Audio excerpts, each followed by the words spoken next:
जय जय जगन्नाथ महाप्रभु। आनंद कंद सचितानंद चिन्मय घन अमृत मंता तृप्त करता अशरण शरण कोटि कैवल्यनाथ महाप्रभु। कोटि कोटि ओडियार जीवन धन मो कालिया शांतर चरणार बिंदरे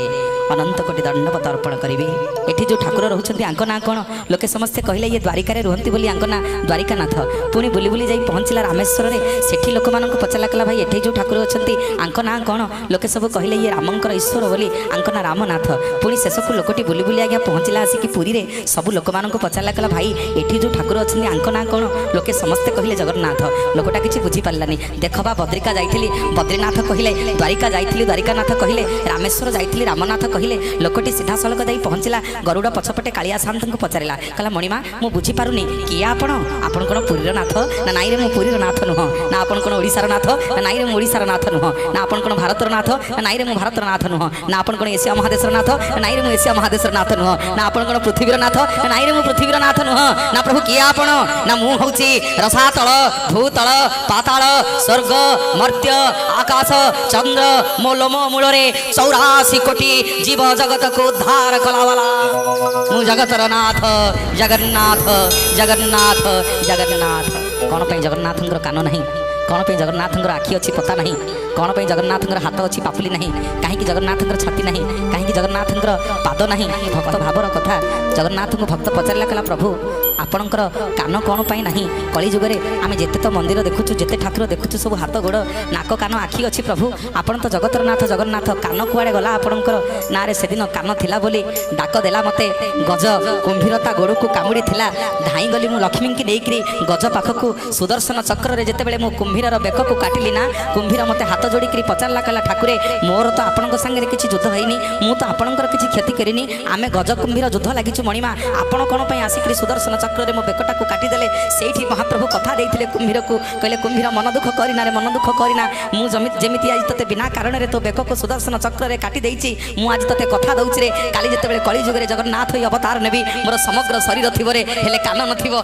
आउ को कान थिबो ना को गज मते डाकिले मु सुदर्शन चक्र रे ता बेक को जाई काटी देबी। एवं सेठी भगवान कुंभीर को कथा देइथिले कहले गज मोर भक्त हेले मध्य तू सर्वप्रथमे स्वर्ग को जीवु पछरे जीव गज पचारा कुंभीर ना कहीं ना तू मो भक्तर गोड़ धरी देचु तू मो भक्तर गोड़ धरी देचु बोली तू प्रथमे जीव स्वर्ग को सेठी तत्वर कथा गोटे मनीषर तो पता अच्छी जिते ठाकुर अच्छे समस्त पता अच्छी प्रभु आपण को आखिटा कहीं गोल गोल है आपन तो सबुदिन राति शुंती पता ना प्रभु शुंती केमी से पता कुआड़े गला मन पड़ुची से दिन भीम दुर्योधन आज्ञा युद्ध लगी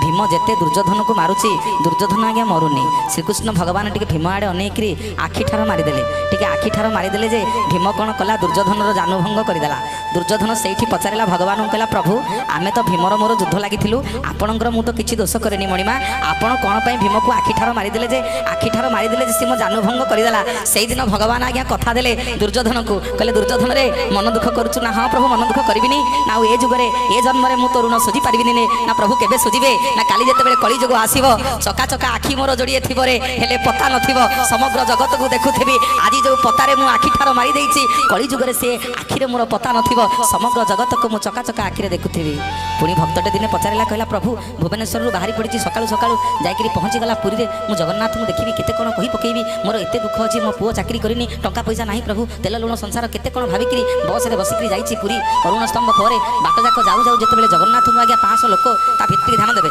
500 लोक ता भितरे अछंती लोकटा आज्ञा छटपट होची जगन्नाथ को देखिया पई से 500 लोक भिड़ भितर जेतेबेले आखिरे जगन्नाथ को आखिरे आखि पड़ी जाइछि ना लोकटी कहूची प्रभु मु कौन आपन को देखिया को आसीथिली आपण कौन मते बल बल करके अनेइछंती सेठी पचारुची भक्त भला आखि जोड़े पाइछ शांते भला आखि जोड़े पाइछ जिए तो देखुची सी तो कहूची तमे ताड़े चाहिछ भल ओठोटिए पाइछ शांते भल ओठोटिए पाइछ जिए तो देखुची सी तो कहूची तमे देखी ताकू हसुच भल हाथ जोड़े पाइछ शांते भला हाथ जोड़े पाइछ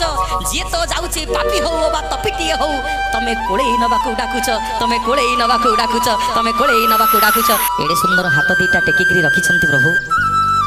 हाथ अच्छी हेले पापुली कुआड़े गला पापुली नाही प्रभु ए हाथ रे दौच नौच केमिति खाउच केमिति सब तो करूच प्रभु पापुली कुआड़े गला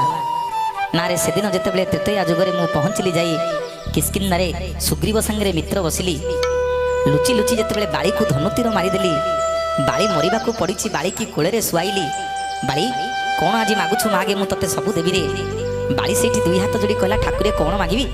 ଆପଣଙ୍କ କୋଳରେ ମରିବି, ତାଠୁ ବଳି ବଡ଼ ଭାଗ୍ୟ ମୋ ପାଇଁ ଆଉ କ'ଣ ଅଛି? ନା ନାଇଁ ରେ ନାଇଁ ବାଳି, ମୁଁ କେବେ କାହାର ଧାରୁଆ ନୁହଁ, କ'ଣ ଆଜି ମାଗୁଛୁ ମାଗେ, ତତେ ସବୁ ଦେବି। ସେଇଠି ବାଳି ଭଗବାନଙ୍କୁ କହିଲା, ପ୍ରଭୁ ମୁଁ ଆପଣଙ୍କର କିଛି ଦୋଷ କରିନଥିଲି, ଆମେ ସୁଗ୍ରୀବର ମୋର ଯୁଦ୍ଧ ଲାଗିଥିଲୁ, ଆପଣ ଆପଣଙ୍କ ସ୍ତ୍ରୀକି ଉଦ୍ଧାର କରିବେ ବୋଲି ଆପଣଙ୍କ ସ୍ୱାର୍ଥ ପାଇଁ ଆଜି ମୋତେ ଧନୁତୀର ମାରିଦେଲେ। ଆଉ ମୁଁ କିଛି ଦୋଷ କରିନଥିଲି ମଣିମା। ନା କ'ଣ ମାଗୁଛୁ ମାଗେ? ନା ପ୍ରଭୁ ମୁଁ ମଲା ବେଳେ ଯୋଡ଼ିଏ କଥା ମାଗିକିରି ଆପଣଙ୍କୁ ଯିବି। ନା କ'ଣ ମାଗୁଛୁ ମାଗେ? ନା ପ୍ରଭୁ ପ୍ରଥମ ମୋର ମାଗୁଛି, ଯେଉଁ ହାତରେ ଆପଣ ମୋତେ, ଯେଉଁ ପାପୁଲିରେ ଆପଣ ମୋତେ ଧନୁତୀର ମାରିଛନ୍ତି, ମୁଁ ଚାହୁଁଛି ପ୍ରଭୁ ସେ ପାପୁଲି ଆପଣଙ୍କର ନ ରହୁ। ସେଇଠି ପ୍ରଭୁ ରାମଚନ୍ଦ୍ର କଥା ଦେଲେ, ବାଳି ମୁଁ ଏ ଜନ୍ମରେ ତରୁଣ ସୁଝି ପାରିବିନି ରେ, କାଲି କଳି ଯୁଗରେ ଯେତେବେଳେ ଜଗତର ନାଥ ଜଗନ୍ନାଥ ହୋଇ ଅବତାର ନେବି, ଯେଉଁ ପାପୁଲିରେ ତତେ ଭିଡ଼ିକିରି ଧନୁତୀର ମାରି ଦେଇଛି, ମୋର ହାତ ଥିବରେ ଆଉ ପାପୁଲି ନଥିବ, ଆଉ ପାପୁଲି ଥିବ ନା, କୋଉ ବାଳିକୁ ମୁଁ ଲୁଚି ଲୁଚି ଧନୁତୀର ମାରିବି। ପୁଣି ବାଳି ଦ୍ୱିତୀୟ ବର ମାଗୁଛି ପ୍ରଭୁଙ୍କୁ, କହିଲା ପ୍ରଭୁ ମୁଁ ହଉଛି କିସ୍କିନ୍ଧା ରାଜ୍ୟର ରାଜା,